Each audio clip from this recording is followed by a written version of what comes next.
Sur son blog dénommé Messages de la nuit des temps, notre ami Quentin Leplat présente les résultats de ses travaux numérologiques et met au défi quiconque de démontrer leur invalidité. Eh bien chiche, monsieur Leplat. Mais avant de commencer, je vous mets quelques extraits de sa vidéo de présentation pour mieux comprendre de quoi il s'agit. Avec l'aide d'ingénieurs et de mathématiciens, nous avons développé deux outils statistiques qui permettent d'évaluer la probabilité que des monuments soient disposés les uns par rapport aux autres suivant des principes géométriques simples. Place maintenant au challenge. En m'appuyant sur les principes de la première architecture monumentale découverte par Howard Crowes, nous allons tester une proposition qui m'apparaît évidente. Les pyramides d'Égypte ont été positionnées afin d'établir des relations géométriques simples entre elles. Les unités de mesure qui servirent à la triangulation de ces monuments sont en relation avec les dimensions de la Terre, mettant en évidence que les Égyptiens disposaient d'une connaissance exacte de la taille et de la forme de la Terre. Le principe est simple. Nous allons évaluer la probabilité que l'implantation des pyramides répond ou non des premiers principes de l'architecture monumentale. Nous avons ajouté quelques angles qui nous ont semblé essentiels puisqu'ils sont employés dans l'architecture égyptienne. Passons maintenant au test réel. À l'issue du test, avec les 24 pyramides, l'outil nous délivre 33 angles remarquables et une probabilité de une chance sur environ 90 000 de voir apparaître autant d'angles remarquables. Voici donc le résultat d'un test scientifique que vous pouvez reproduire et vérifier. Il est possible que parmi ces 33 angles, quelques-uns soient le fruit du hasard. Mais la loi binomiale donne un résultat sans ambiguïté. Il est impossible de dire que les Égyptiens ont construit des pyramides sans avoir en tête un plan précis d'implantation des monuments les uns par rapport aux autres. Alors, avant toute chose, je vais vous faire un bref résumé de la théorie de la géométrie des anciens, défendue par Quentin Leplat et Howard Crowhurst. Donc, selon eux, les monuments des anciens bâtisseurs ont été positionnés entre eux le long de diagonales de figures rectangulaires composées de carrés. Tout ça repose uniquement sur l'intuition de nos deux chercheurs de vérité, étant donné qu'il n'y a absolument aucun indice historique allant dans le sens de cette hypothèse. Il ne s'agit pas d'intuition, mais d'observation. C'est l'observation des monuments mégalithiques, l'observation de l'architecture, de la géométrie, des monuments antiques, qui permet de déterminer les principes qui sont employés dès l'Antiquité. Par exemple, si nous observons une ville américaine, comme New York ou San Francisco, on observe bien qu'il y a une organisation géométrique perpendiculaire des rues. Et si on observe une ville médiévale, comme la Couvertoirade par exemple, on observe bien qu'il y a un principe beaucoup plus circulaire, avec une enceinte fortifiée et une construction au centre. Il y a donc des principes observables. Ensuite, en ce qui concerne les indices historiques, eh bien c'est justement ce que nous sommes en train d'apporter, des indices historiques. Donc, si vous arrivez à tracer des carrés entre deux lieux, vous avez le droit de vous extasier selon cette théorie. Ce qui est pratique avec ce concept, c'est qu'en multipliant les carrés, on multiplie également les diagonales magiques, et donc les possibilités de tomber sur une relation extraordinaire. Pour voir plus concrètement ce que ça donne, j'ai développé un petit module qui calcule le nombre de diagonales magiques dans une figure composée de x carrés. Donc on voit que ici que pour un carré, on a 3 angles absolus, magiques. Pour 2 carrés, on passe à 5, 3 carrés à 9, 9 carrés à 57, 15 carrés à 157, 20 carrés 256, 40 carrés 981. Avec cette méthode, ce qui est magique, c'est surtout qu'on arrive à couvrir n'importe quel angle. Oula, tu n'as pas tout compris. C'est beaucoup plus simple que ça, tu n'as pas tout à fait lu en détail les notices et bien suivi les différentes vidéos gratuites ou conférences qui peuvent exister. En réalité, nous regardons des angles d'azimut par rapport aux axes cardinaux. De fait, un angle à 45 degrés peut apparaître 4 fois, à 45 degrés, 135 degrés, 225 degrés et 315 degrés. Pour tous les autres angles supérieurs à 0 degrés et inférieurs à 45 degrés, il est possible de les observer 8 fois. Du coup, le petit outil présente une erreur considérable, puisque si on cherche les angles de 1 à 9, nous en avons 72 possibles, et non 225. De plus, nous pourrions ajouter que si nous recherchons des angles à une précision de 0,01 degré, Nous avons en tout 72 angles sur 36 000 angles possibles, ce qui fait une probabilité de 1 sur 500 de tomber sur un de ces angles. Présenter ainsi, c'est plus juste, et c'est comme ceci que nous avons travaillé. Voici un autre module qui génère automatiquement des figures composées de carrés entre deux points. Donc vous voyez, si je bouge les deux points, n'importe où sur la carte, je suis toujours capable de dessiner des carrés entre eux. Bah oui, évidemment. On n'est quand même pas bête à ce point-là. On sait bien qu'il est possible, avec n'importe quel angle, d'obtenir une approximation avec des modules carrés. La différence, c'est que nous partons des modules les plus simples, en appliquant la stratégie du rasoir d'Occam, et du coup, nous partons également de l'observation de terrain. Donc il ne s'agit pas du tout d'intégrer n'importe quoi, et nous allons voir pourquoi et comment nous intégrons les éléments après. Bon, ok, puisqu'on est là, on va quand même jeter un coup d'œil à l'étude scientifique proposée par Quentin Leplat. Alors, ouvrons son petit programme que l'on peut télécharger sur son blog. Donc ici à gauche, on a la liste des pyramides qui feront partie de l'étude. Quentin en recense 24. 24 seulement, alors que il me semble que pas moins de 123 pyramides ont été mises à jour en Égypte à ce jour. Attention, nous avons bien précisé dans l'article que nous avons travaillé sur les pyramides de Basse-Égypte, mais pas sur l'ensemble des pyramides de toute l'Égypte. Ceci dit, on pourrait le faire, si vous avez les coordonnées GPS précises des 123 pyramides, nous pouvons faire le test. Ici, nous nous sommes cantonnés à un secteur géographique que nous avons délimité. Pour entreprendre ce type de recherche, on détermine de manière arbitraire une zone géographique et on intègre tous les monuments qui sont concernés par l'étude. 24 sur 123, ce n'est même pas 20% du nombre total de pyramides. Il s'agit d'un échantillon largement suffisant, d'autant plus que cet échantillon correspond à un secteur géographique défini de manière arbitraire. De plus, il n'est pas nécessaire, dans une étude scientifique, d'intégrer tous les éléments. Lorsque vous effectuez un sondage, vous ne sondez pas 100% de la population, vous sondez un échantillon et vous obtenez un résultat significatif. Cet argument n'est donc pas du tout recevable d'un point de vue scientifique. Rien que sur le plateau de Gizeh, il nous manque les pyramides d'Eren, la pyramide satellite de Képhren et les pyramides satellites de Khéops. Pourquoi ne font-elles pas partie de l'étude? Cette remarque est juste, et j'y ai bien réfléchi. En fait, si j'intègre ces pyramides, comme les 3 pyramides satellites à Mykérinos et à Képhren sont en ligne, ça va considérablement modifier le calcul, et ça va surévaluer probablement mon calcul de probabilité. De fait, pour ne pas avoir une évaluation surestimée, je me suis dit qu'il était préférable de ne pas les mettre, parce qu'elles sont alignées nord-sud et est-ouest toutes les 3, donc forcément c'est un alignement, il n'y a pas besoin de le démontrer. Et donc je ne peux pas le mettre, parce que si je mets ça dans l'étude, ça va forcément fausser le calcul. Donc j'ai préféré l'enlever pour ne pas surévaluer mon calcul de probabilité. Concernant la pyramide satellite de Képhren, j'aurais pu l'intégrer vu qu'elle est toute seule. On n'a pas 3 pyramides côte à côte qui forment un axe est-ouest qui aurait simplifié le résultat. J'aurais pu la mettre, mais comme elle est orientée nord-sud avec la pyramide de Képhren, qu'elle est juste à côté, et qu'elle est également orientée à 45 degrés par rapport à la pyramide de Mykérinos, je me suis dit que ça serait trop facile et que ça allait surévaluer mon estimation de probabilité.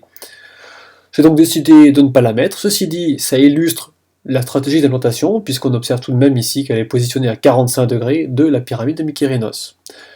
Ensuite, on fait remarquer qu'elle est difficilement visible avec précision vue du ciel, parce qu'elle est quasiment détruite. Idem du côté de Abouzir, notre ami laisse de côté pas moins de 4 pyramides. Ici, on n'a pas vraiment le choix, puisque ce qu'il reste des petites pyramides à Abouzir est totalement invisible vu du ciel, et il ne serait pas rigoureux de les intégrer parce qu'elles ne sont pas localisables avec précision. Mais si vous avez les coordonnées précises, GPS à plus ou moins 1 ou 2 mètres, on peut les mettre. Sinon, il ne faut pas les mettre parce que ça n'a pas de sens au niveau scientifique puisqu'on a des données erronées. Ensuite, si on regarde la liste plus attentivement, on y découvre le Sphinx. Depuis quand le Sphinx est de forme pyramidale? On remarque également Héliopolis, en référence à son obélisque. Mais qu'est-ce que vient faire un obélisque dans cette histoire? Est-ce à cause de son sommet triangulaire? Dans ce cas, pourquoi ne pas ajouter également tous les autres obélisques encore présents en Égypte? Je vois également Abu Ghorab, sauf qu'il n'y a pas de pyramide ici, seulement un temple, le temple du soleil. lui non plus n'a a priori rien à faire ici. Ou alors on ajoute également tous les temples. Sauf que à la base, il me semblait que le sujet de l'étude c'était les relations magiques entre les pyramides d'Égypte. Alors ici, à ma connaissance, il ne reste que 2 obélisques en Basse-Égypte, Héliopolis, et du moins on connaît l'emplacement de l'obélisque qui existait avant à Bougourach. C'est pour ça que j'ai intégré ces 2 monuments. C'est les 2 monuments, les 2 emplacements d'obélisques connus dont on est certain de la position. Tous les autres ont été pillés et se retrouvent en Europe, à Rome, à Londres, à Paris, dans tous les pays du monde. Et ces obélisques devraient faire partie des monuments si on pouvait les localiser avec précision. Mais je vais vous expliquer aussi pourquoi, et donc là je vais m'appuyer sur des égyptologues, puisque par exemple dans son livre Franck Monnier, qui s'appelle L'ère des géants, donc Franck Monnier qui est un égyptologue, qui a fait un très bon livre, qui est très, très bien fait, agréable à lire. Il y a plein d'informations intéressantes, et il explique quelque chose d'important. L'alignement de Gizeh n'est donc imputable qu'à ce dernier souverain, son architecte ayant certainement pris en compte le patrimoine existant pour définir la position et le tracé de son complexe funéraire. Ce type d'alignement n'est pas sans intéresser l'égyptologie, et une hypothèse énoncée par Hans Gottig à leur sujet a trouvé un certain écho dans le milieu scientifique, puisque celui-ci a proposé une connexion entre la pyramide de Gizeh et le site d'Héliopolis, vers lequel elle semble s'orienter, mettant en exergue le caractère grandissant du culte solaire sous la 4e dynastie. Une étude récente de Miroslav Vermeer a confirmé cette orientation en ce qui concerne les pyramides de Khéops et de Képhren. Voici donc ce que disent donc des égyptologues officiellement sur la relation entre le site d'Héliopolis et les pyramides de Gizeh. Pour information, Howard Crowhurst a démontré dans ses conférences que la relation fondamentale entre ces 2 sites est un angle à 45 degrés exactement entre le coin de la pyramide de Khéops et l'obélisque d'Héliopolis.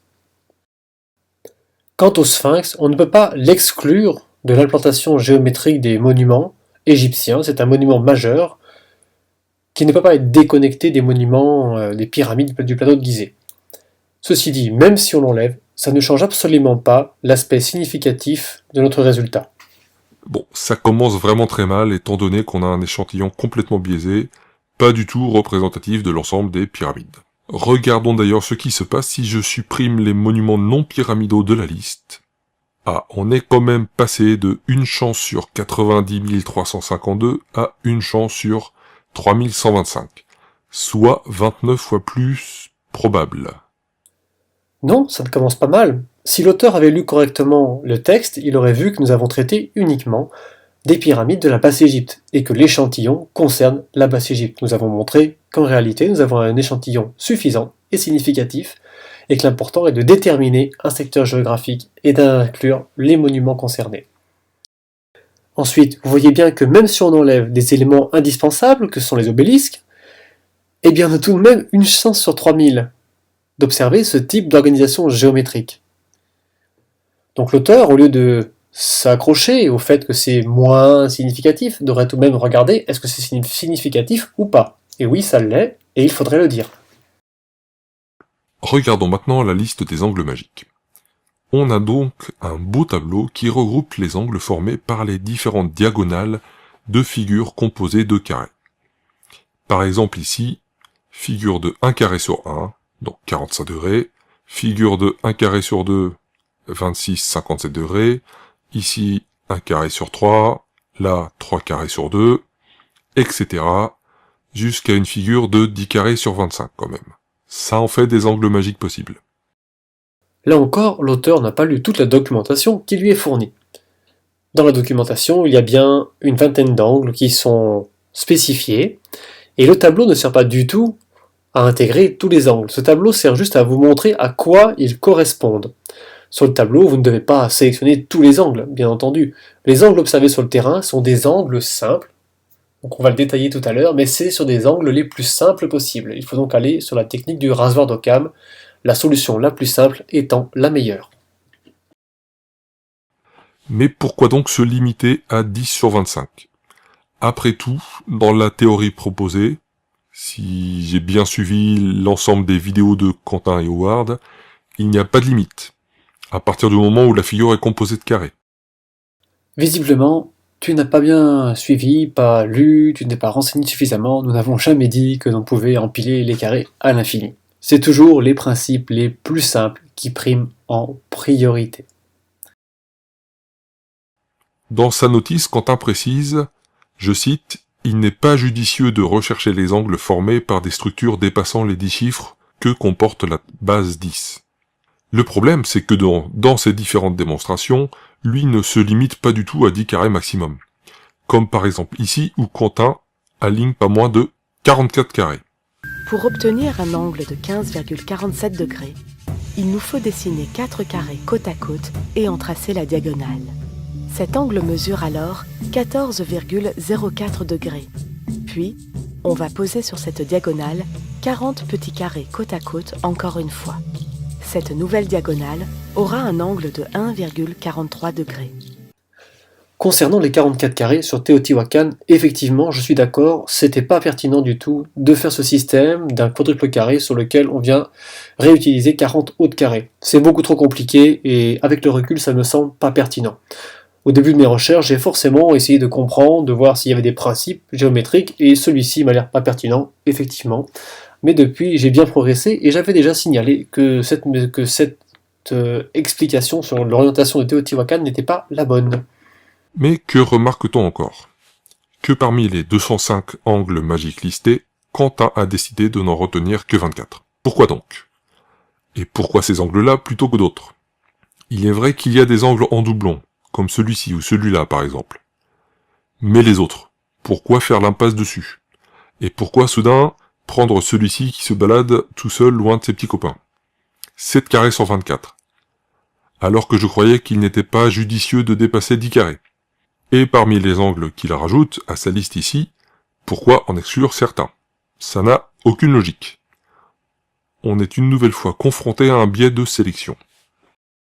L'auteur n'a vraiment pas lu le document, puisque dans le document, nous parlons effectivement du module de 1 à 10, mais pour des modules de carré qu'on aurait mis de 1 carré, puis 2, puis 3, des rapports de 1 jusqu'à 10. Ensuite, nous avons bien spécifié dans le document que dans l'observation de terrain, il y a d'autres angles qui n'utilisent pas forcément la base décimale, mais qui utilisent des proportions qui sont celles par exemple des fameux triangles de Pythagore, le 3, 4, 5, le 5, 12, 13, le 7, 24, 25, qui expliquent pourquoi nous avons intégré l'angle d'un rapport de 7 à 24, parce que cela correspond au troisième triangle rectangle nombre entier de Pythagore, le 7, 24, 25. Et ça fait partie des principes fondamentaux. Sur les autres principes, il y a des explications qui sont dans les documents qui sont fournis, également dans une publication que j'ai faite où j'ai appliqué les mêmes principes d'études sur des mégalithes dans le massif du Sancy, et où on observe exactement que les mêmes principes sont employés.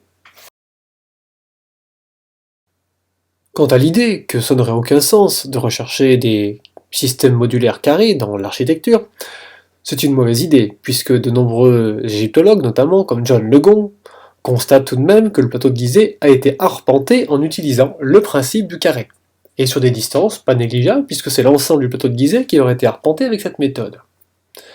Et puis, les pyramides ne sont-elles pas des monuments à base carrée en Égypte? Quant au fameux angle du triangle de Pythagore, la pyramide de Képhren n'est-elle pas une pyramide au profil 3, 4, 5, qui est le premier triangle en nombre entier de Pythagore? On peut également rappeler que l'orientation des chaussées processionnaires en Égypte est un angle de 14,04 qui est l'angle de diagonale d'un système de 1 par 4, c'est-à-dire 4 carrés côte à côte, et on trace la diagonale. Tous ces principes de l'architecture, en fait, ce que nous sélectionnons, sont des principes que nous observons dans la construction des monuments, et également dans l'implantation des monuments mégalithiques. On pourrait citer également les alignements de Karnak, par exemple, avec notamment les fils du Ménec qui sont orientés sur la diagonale d'un triple carré, par exemple. Tous ces principes ont bien des précédents historiques. Et c'est important de le rappeler à l'auteur qui, je pense, fait mine de ne pas le savoir alors qu'il le sait très bien, ou alors il n'a pas vraiment fait l'effort de se documenter. Nous pouvons même citer une publication récente qui date, je crois, de 2017, où une chercheuse a publié un article où elle met en évidence que des principes géométriques ont été utilisés dans l'implantation d'un petit pueblo. Et ces principes géométriques sont des principes qui sont le carré, le rectangle d'or, le triangle 3, 4, 5, entre autres. Donc il y a bien sûr des antécédents et des publications qui existent dans ce sens-là. Ensuite, il y a une autre caractéristique à ces orientations, c'est que par exemple, à Karnak, qui est la capitale mondiale du mégalithisme, eh bien, à cette latitude, nous observons que le soleil se lève et se couche au solstice avec l'angle d'un triangle 3, 4, 5. Et on observe également qu'au niveau des levées et couchers de lune mineure, nous avons l'angle du double carré et du triple carré qui viennent fonctionner dans le système géométrique à cette latitude-là. Il y a donc des raisons astronomiques à ces choix, je dirais, de géométrie sur le terrain. C'est ce qu'on appelle l'astrogéométrie. Les raisons astronomiques avaient été découvertes déjà bien avant, puisque dès le début du XXe siècle, du XXe siècle et la fin du XIXe siècle, de nombreux chercheurs avaient démontré que de nombreux monuments mégalithiques étaient orientés en fonction de ces paramètres astronomiques. Ce qu'on découvre aujourd'hui, c'est que ce sont des paramètres astronomiques, mais également reliés à de la géométrie au sol.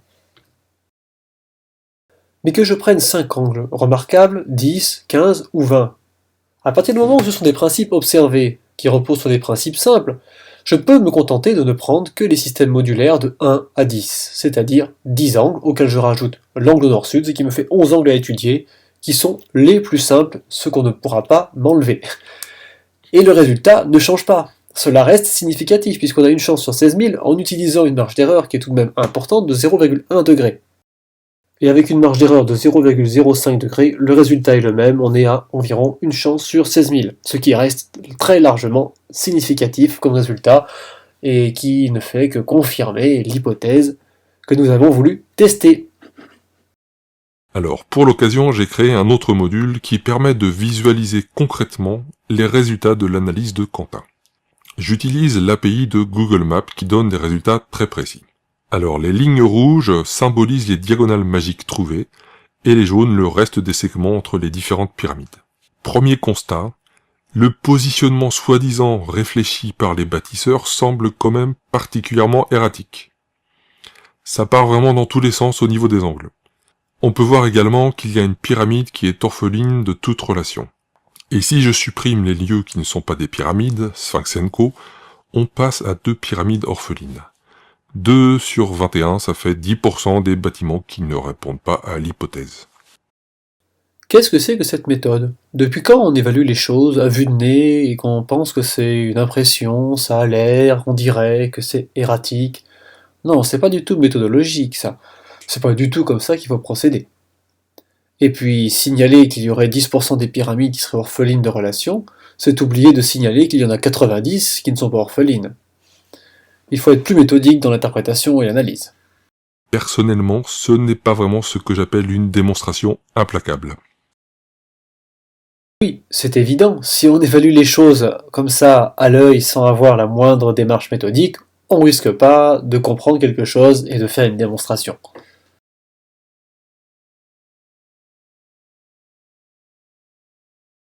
Maintenant, si je remets toutes les pyramides et que je zoome sur l'une d'entre elles.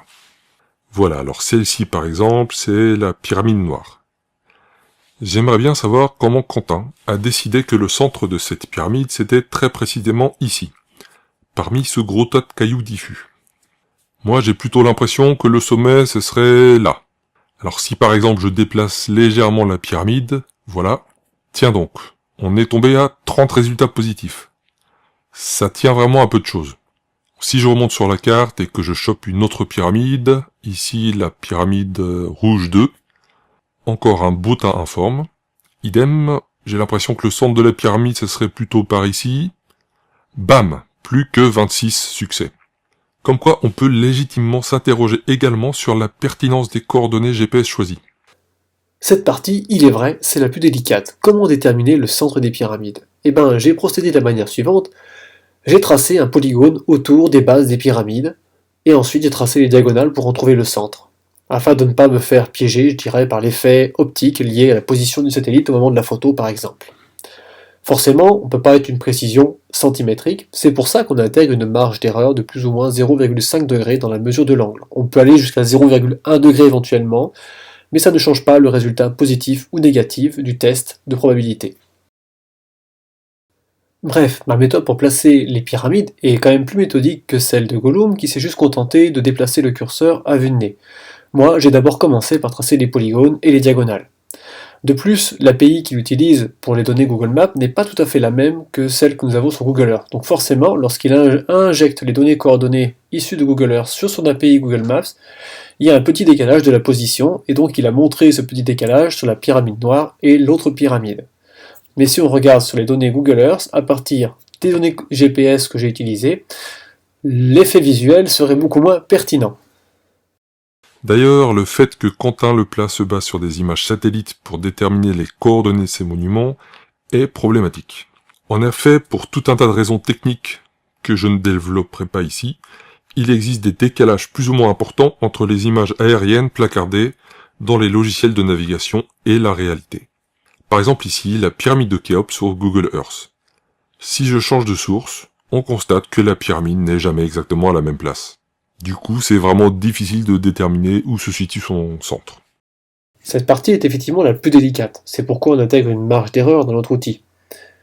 Toutefois, attention, ici l'auteur n'a pas précisé exactement comment fonctionnait Google Earth. Sur Google Earth, on peut remonter le temps avec des images satellites qui ont été faites avant. Et forcément, si je me mets à utiliser des images faites en 2008 et des images faites en 2017, ça va pas être cohérent. C'est ce que vient de montrer l'auteur en montrant une photo de la pyramide en 2008 ou 2017. Il peut y avoir des décalages, des orthophotos. Toutefois, moi j'ai travaillé qu'avec les photos d'une même période, qui fait que dans ce cas-là, il y a une coordination de toutes les orthophotos les unes par rapport aux autres. Alors, avec notre module, on peut également s'amuser à répartir les pyramides aléatoirement sur la carte et voir ce que ça donne. On constate quand même pas mal de rouge. Où est la démarche scientifique dans ce « on constate pas mal de rouge » ? N'est-ce pas une interprétation un petit peu intuitive au pifomètre ? Non, l'objectif justement du travail que j'ai fait, c'est d'évaluer la probabilité.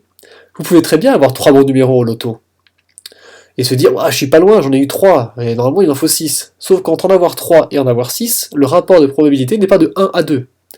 Ce qui veut dire que si vous avez, mettons, 15 angles remarquables, c'est extrêmement plus facile que d'en avoir 30. C'est un rapport qui va passer de 1 à plusieurs milliers en termes de probabilité. Bref, j'ai quand même l'impression que l'étude de Quentin est particulièrement biaisée et qu'il a bien pris soin de ne retenir que ce qu'il arrangeait. Demandons son avis à Christophe de la chaîne Hygiène Mentale. Bonjour Gollum Illuminati. J'ai suivi avec attention tes vérifications de données. Je trouve ça fascinant car là, on est exactement dans le processus d'une revue par les pairs. C'est exactement le processus des publications scientifiques.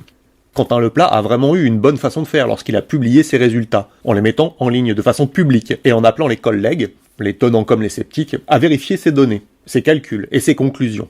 Je suis ravi que tu aies pris le temps de répondre à cet appel de façon rigoureuse et respectueuse. Et en effet, il me semble que nous sommes là face à un bel exemple de ce qu'on appelle du data dredging, c'est-à-dire de l'optimisation des données a posteriori. C'est une technique statistique qui consiste à ne prendre en compte que les portions d'échantillons qui sont favorables à l'hypothèse de départ.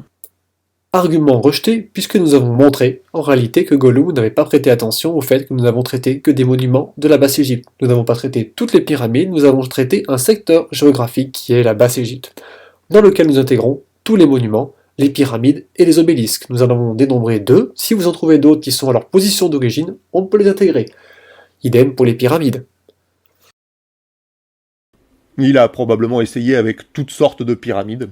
Et les 24 pyramides qu'il a retenues sont celles avec lesquelles il a justement réussi à avoir le meilleur résultat, quitte à considérer que le sphinx et l'obélisque sont des pyramides. Eh bien non, et au risque de me répéter, car visiblement c'est toujours la même chose qu'on reproche, prenons cet exemple où j'ai tracé un cercle de rayon 20 km. Dans ce cercle, j'ai inclus toutes les pyramides dont on peut en exploiter la position, et donc nous apercevons, en faisant le test, sans mettre l'obélisque ni le sphinx, que nous avons une chance sur 13 000 d'observer 30 angles remarquables avec une précision de plus ou moins 0,05 degrés. Et pareil avec les angles, il a probablement essayé plein de combinaisons possibles, et les angles qu'il a choisi de compter sont ceux qui lui ont donné le meilleur résultat. Et quand je veux dire meilleur, je veux dire ceux qui vont justement dans son sens. Ça, c'est ce qu'on appelle du p-hacking, c'est-à-dire du piratage de la valeur p. C'est strictement interdit dans la démarche scientifique. C'est un des critères que les reviewers doivent déceler lors d'un comité de lecture, avant la publication d'un article scientifique. C'est bien plus courant qu'on l'imagine. Argument qui tombe de nouveau à l'eau, puisque nous avons fait le test sur d'autres monuments mégalithiques, puisque c'est de là que viennent les principes, et on obtient les mêmes résultats. De plus, on peut prendre que les angles, comme je l'ai montré tout à l'heure, c'est-à-dire les 10 premiers angles de 1 à 10, qui sont des principes simples, et on s'aperçoit que la probabilité est significative. Ici, accuser, si vous voulez, d'avoir choisi comme ça les angles qui conviennent, c'est, je dirais, une démarche malhonnête, et qui en dit long sur la démarche intellectuelle et scientifique des auteurs de ces propos. La valeur P d'une expérience, c'est les chances d'avoir ce résultat par pur hasard. Il est commun de se fixer un seuil de 5%, c'est-à-dire que s'il y avait au moins une chance sur 20 d'obtenir un tel résultat par hasard, alors on est face à un résultat significatif. En parapsychologie, et dans toutes les disciplines controversées du paranormal, comme ici le peuple des anciens bâtisseurs, il est d'usage d'utiliser un seuil plutôt de 1%, pour être sûr de clouer le bec aux plus sceptiques. Quentin Leplat trouve une valeur P de 1 pour 90 000. Ce serait tout à fait exceptionnel. Et il y aurait vraiment eu de quoi trouver que les pyramides ont précisément été disposées selon un schéma. Même là, il est évident qu'il y a eu une sélection des données a posteriori. Alors ça c'est fort. Le résultat est tellement étonnant que pour eux c'est évident qu'il y a eu une sélection des données. Eh bien qu'ils fassent l'expérience, c'est pas pour rien que j'ai donné le fichier KMZ afin d'aller chercher les pyramides. S'il y en a d'autres éventuellement dont vous avez les coordonnées GPS exactes, notamment des pyramides qu'on ne pourrait pas voir vu du ciel avec Google Earth, puisqu'il y a des pyramides qui ont été détruites. Donc si vous avez les coordonnées précises données par les scientifiques, les arpenteurs de terrain, les géomètres, eh bien allons-y, faisons le test. Ensuite, il faut bien dire que nous avons traité que d'un seul secteur géographique, la Basse-Égypte, dans lequel on intègre tous les monuments. À partir de ce moment-là, il ne peut pas y avoir de sélection, puisqu'on intègre tous les monuments. Mais ceci dit, si ça peut vous faire plaisir, on va enlever le Sphinx, l'Obélix et Abu Gourash. Et puis, pour pas qu'on m'accuse de prendre tous les angles qui me conviennent, on va prendre juste les angles du carré, du double carré, du triple carré, du quadruple carré, jusqu'à 10, et également l'angle nord-sud, c'est-à-dire 0 degré. Donc là, on va pas m'accuser d'avoir sélectionné ce qui m'arrangeait. On prend le plus simple.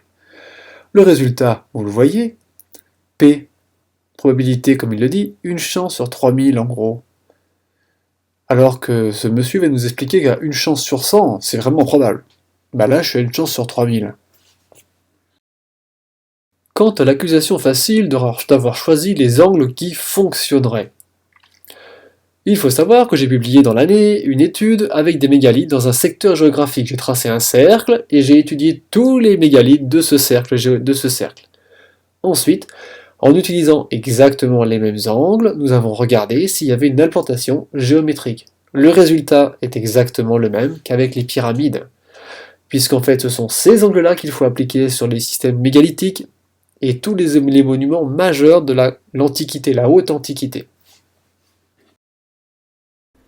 Et ce que je trouve le plus fascinant, c'est qu'un chercheur peut très bien faire ce genre de biais statistique sans même s'en rendre compte. On a trop rapidement envie de crier à la fraude ou accuser de manipulation. Mais en fait, ce genre de raisonnement est très intuitif et nous sommes tous les victimes de ces genres de biais statistiques. Ça arrive même aux plus grands chercheurs. C'est pour ça que la revue par les pairs est importante. C'est pas tellement pour détecter les fraudeurs, c'est surtout une sécurité pour le chercheur, un garde-fou, pour s'éviter de tomber inconsciemment dans ce genre de biais. L'esprit humain a vraiment une très mauvaise gestion intuitive des statistiques. Merci Christophe. C'est certain, c'est intéressant de pouvoir faire confronter ces travaux avec des vrais scientifiques. Je parle ici de vrais scientifiques, des gens qui cherchent objectivement à comprendre le raisonnement et la recherche. Ce qui n'est pas du tout le cas dans le raisonnement de Gollum et de Christophe qui s'est juste contenté de donner un avis à vue de nez, et je dirais de porter quasiment une accusation sans avoir fait le moindre effort de vérification et en s'étant appuyé naïvement sur les compétences de Gollum dans ce domaine. On peut légitimement se poser la question de savoir s'il n'y a pas une tentative même de manipulation de la part de l'auteur de cet outil, puisqu'il indique en fait le nombre de relations géométriques observées sans en indiquer la probabilité. C'est comme si quelqu'un vous indiquait qu'il est possible d'avoir 2 ou 3 bons numéros au loto, de manière à vous rassurer quant à vos chances de gagner, et vous encourage donc à jouer au loto tous les jours afin de gagner. C'est exactement la même chose. Or, moi j'ai réellement essayé de faire le calcul de probabilité, ce que n'a pas du tout fait Gollum. Donc si on fait un test, tout simplement, en testant avec son outil, qu'on s'amuse à secouer le boulier, comme vous voulez, on s'aperçoit qu'on a bien des angles qui apparaissent, ce que j'ai déjà signalé, sauf que j'ai signalé que la probabilité de voir apparaître, par exemple, 17 angles remarquables était d'une chance sur 3. Allez, on va dire qu'on a peut-être une chance sur 10 d'en voir une vingtaine, mais c'est absolument pas comparable avec le fait d'en avoir une trentaine par exemple. Cela reviendrait à dire que c'est très facile d'avoir les 5 bons numéros au loto parce que vous avez relativement souvent les 2 voire les 3 bons numéros.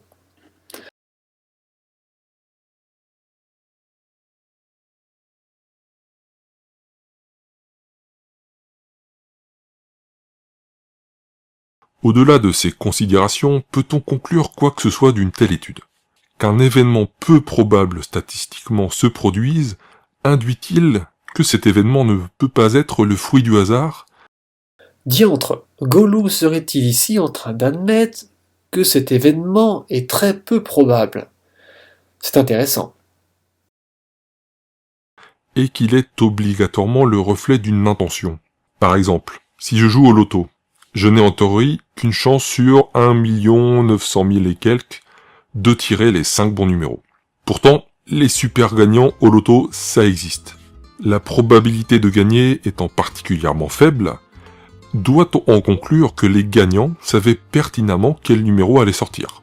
Une probabilité, même extrêmement faible, ne signifie aucunement que l'événement est impossible ou qu'il est forcément intentionnel. Merci et à bientôt pour de nouvelles aventures dans le monde merveilleux de la pyramidiologie.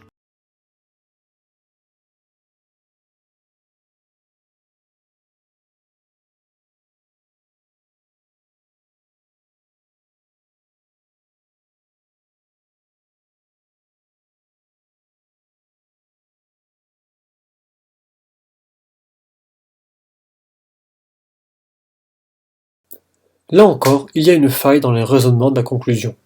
En effet, il est certes difficile de gagner au loto. Mais ce qui est encore plus difficile, c'est de pouvoir gagner 2 fois ou 3 fois, et notamment de suite. Car en réalité, j'ai pu observer régulièrement ce type de principe sur d'autres sites, par exemple.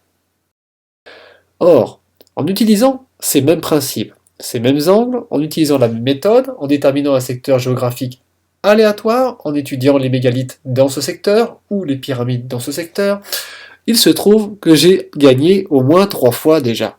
Peut-être même plus en réalité, il faudrait que je regarde combien de fois j'ai gagné à ce jeu-là. Gagner autant de fois, si vous voulez, on n'est pas du tout dans l'exemple de gagner au loto. On est bien au-delà, on est en réalité sur une chance sur plusieurs milliards que ce que j'ai observé se produise par hasard. Puisqu'observer les mêmes principes sur des lieux différents est quasiment impossible. Cela reviendrait à gagner 3-4 fois de suite au loto. Et puis il y a un dernier point qui n'a pas été étudié ici. Les relations de distance entre les monuments. Moi je l'ai évoqué.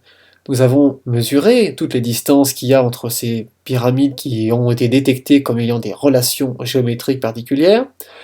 Et l'étude de ces distances nous a révélé statistiquement la présence d'une unité de mesure qui est une mesure de 1000 coudées Remen, une mesure connue des égyptologues et employée en Égypte. Donc la mesure d'arpentage qui permet d'implanter les monuments en termes de distance et d'orientation est une mesure égyptienne employée et connue. Donc observer ça en plus, c'est vraiment quelque chose qui vient confirmer l'organisation de ces monuments les uns par rapport aux autres.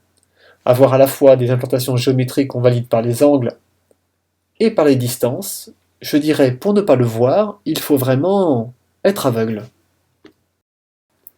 Et donc pour terminer et pour enfoncer le clou, je vais reciter et m'appuyer donc sur l'étude de Miroslav qui a démontré qu'il y avait l'obélisque, donc d'Héliopolis, qui est en relation avec le plateau de Gizeh.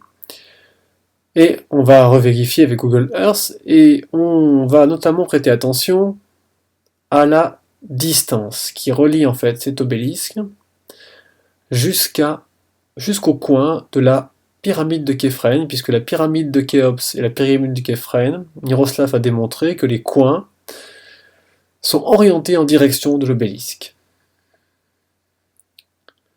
Et on constate que la distance, c'est 24 072 km, 70 cm, alors voilà, on va dire 24 072 et demi. Et bien ça fait exactement 65 fois le module de 370 mètres, c'est-à-dire les modules de 1000 coudées Remen, que j'ai constaté statistiquement en mesurant les distances entre les pyramides où il y a des relations géométriques entre elles.